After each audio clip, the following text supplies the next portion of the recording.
The white-haired dwarf looked across the tavern at the man who had become her father, the forest giant rocking back and forth in his chair.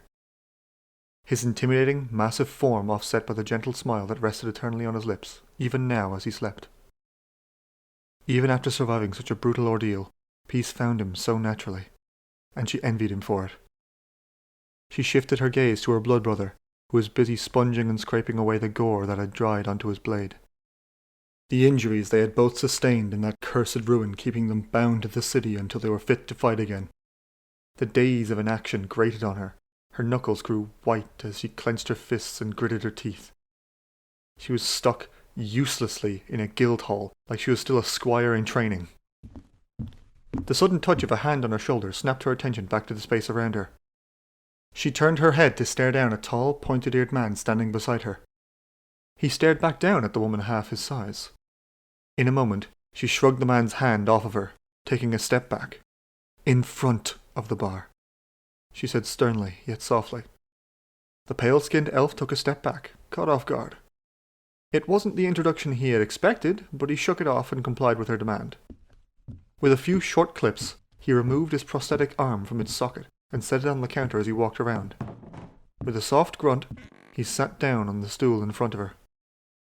"You all right, Shieldmaiden? Or is it Talia, now that you're off duty?"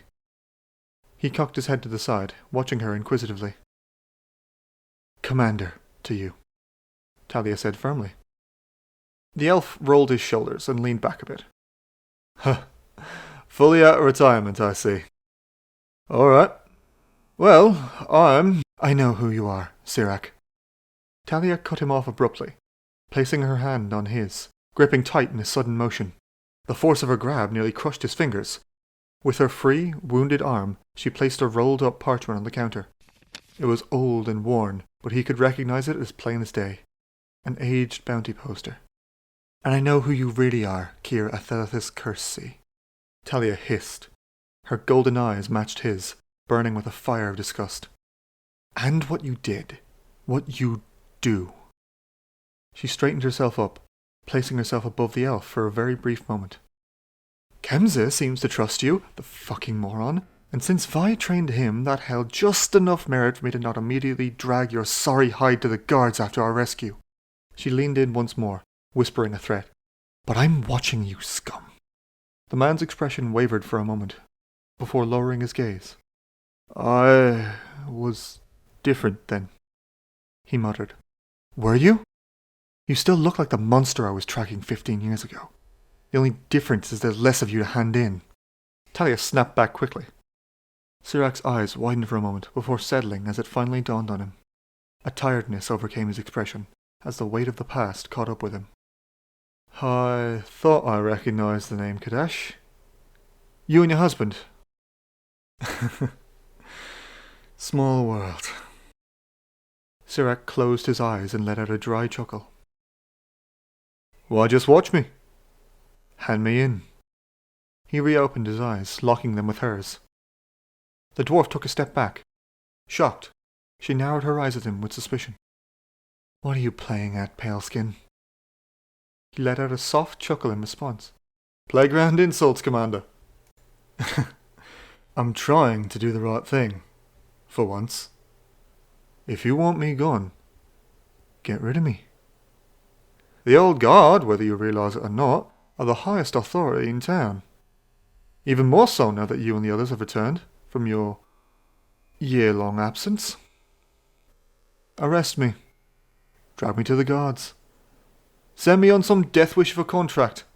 You've got the authority to send me anywhere you so desire." He narrowed his eyes at her, speaking in Dwarvish to dissuade any prying ears like it was his first language. "You've lost your mind," she muttered, disgust marring her face. Everything about the conversation confused her. The dread pirate cursed sea standing before her. A quarry that she, her husband, and her birth father all failed to capture, offering his head on a silver plate. It had to be a trick. Something to distract her now that he'd been discovered so he could slip away like the slimy eel he was. "I'm a dead man walking. Have been for a long time. The others, they're trying to fix me. And it's hurting them." worse than all I can let happen. And if I leave, they'll follow. I'm done hurting folk I care about. So send me a place they won't go. He stood and leaned forward on the bar, eyes moving to his prosthetic. A functional limb crafted out of love by those he had come to fight with the past year. A labour of respect and admiration that he could not even conceive of being worthy of. For every second he held it, the guilt that knotted up his insides tightened. Cursey, you think I'll fall for something so... Don't call me that! You leave me titles at the bottom of the ocean where they belong! The former pirate snapped. The two stared each other down, the dwarf moving out from behind the bar and squaring up to the elf, refusing to accept his pathetic excuse of an outburst. Each watched the other for a long while, waiting for one of them to say something to escalate things.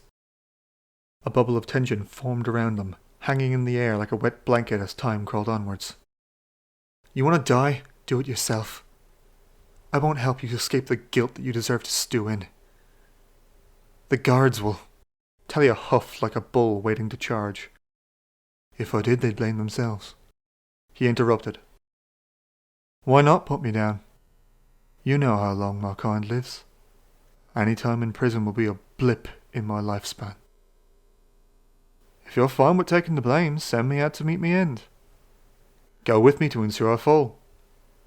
Or just take me to the wilds and do it yourself after we fight something. Sirak folded his lone arm, seeming more assured the further he went on. The Shieldmaiden's rage faltered, finding it harder and harder to convince herself that the elf was playing her. She shuffled her feet with uncertainty as she processed his words, finding a new anchor to direct her anger. His intent. To redeem himself for his heinous deeds through a noble death. A perversion of everything the old guard stood for, of everything she stood for. So you came to the old guard to kill yourself? To force a heroic death so people might remember you fondly? Or is this some sick final act of defiance? To make me a monster to my own family for putting you to the sword? She glared. Sirak sighed in response, kneeling down to get eye to eye with the dwarf. Remembered fondly? No, lass. I want to be forgotten. I want my name buried and lost to the tides where it belongs. He kept his eyes on her, a bright gold burning into her own as he forced her to hear every word. You know who should be remembered? Orbis. He was cut down 4 months ago by a manticore. He liked to read. Loved hearing the sound of morning birds. He was a good man. Harrison. When the city was attacked 8 months ago, he was the first one up and out the door with a blade in his hand. He was the fucking groundskeeper, Commander. Not a single bastard at the battle memorial even whispered his name. While you and yours were trapped in those ruins, people far better than myself have been dropping like flies, and I can't take it anymore. Sirak's words dripped with bitter hatred. Hatred for his own survival. I can't dig any more graves. Can't be the only one to remember. She went to respond, to cast his words out as lies, but he acted first. Sirak threw his head towards a door behind him that led out to the Guildhall's garden. She watched him carefully, before conceding, edging out from behind the bar to follow. The two walked in a tense silence to greet the temperate Lavelian air, an overcast sky hanging above to rob the world of some of its colour. Coming to a halt before a large stone that Talia did not recognise, Sirak gestured to the engravings across it. Names, 20 or so at least, along with the carvings of various gods and holy symbols, and a lengthy epitaph. Tedith and I built that. Alone. Read it, Commander. Sirak spat his words in anger as Talia did just that. You were worth 1,000 words spoken, 1,000 songs sung, 1,000 gold spent. You were a bright light in the storm of darkness, a beacon of truth, hope, and justice. You stood against those that would bring pain to the world. And we failed you. She wandered close as she held out her hand. The scar burned into her palm, pressing against its corresponding holy symbol on the stone as she read.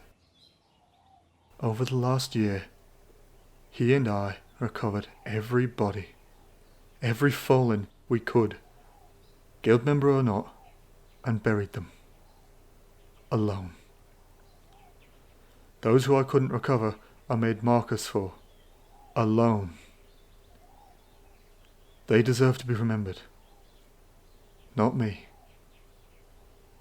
And with you back, Shieldmaiden, with you and a Platinum Guardian and all of you legendary warriors with your fancy titles back to lead us, I suspect we no longer have need of a guild gravedigger. Learn every one of those names, and forget mine. He stared into her eyes as Talia turned her attention to him, watching his even more carefully. What do you want, pirate? She set her hands on her hips, her expression softening. A chance, bounty hunter. One I don't deserve. Sirach responded with pleading eyes. Are you done with titles, lass? Sirach and Talia are talking. Not Kia Kirsti and Paladin Squire Cadash. Please. At his words, Talia seemed to sink, taking a moment to think as she looked to the ground. He knew it was a long shot, but Sirach had faith in the stories of the Shieldmaiden. The fact she hadn't just dragged him out by his throat already gave him hope that she would listen. After a few seconds of painful silence, she held out her hand to him. Eggshells. Pardon? You are to walk on eggshells until I decide you've changed. One slip-up, one sliver of doubt that you're using my guild, my family, and I will show you exactly what I have the authority to do. Sirach cracked a smile and took her hand, shaking it. I'll gather the hens.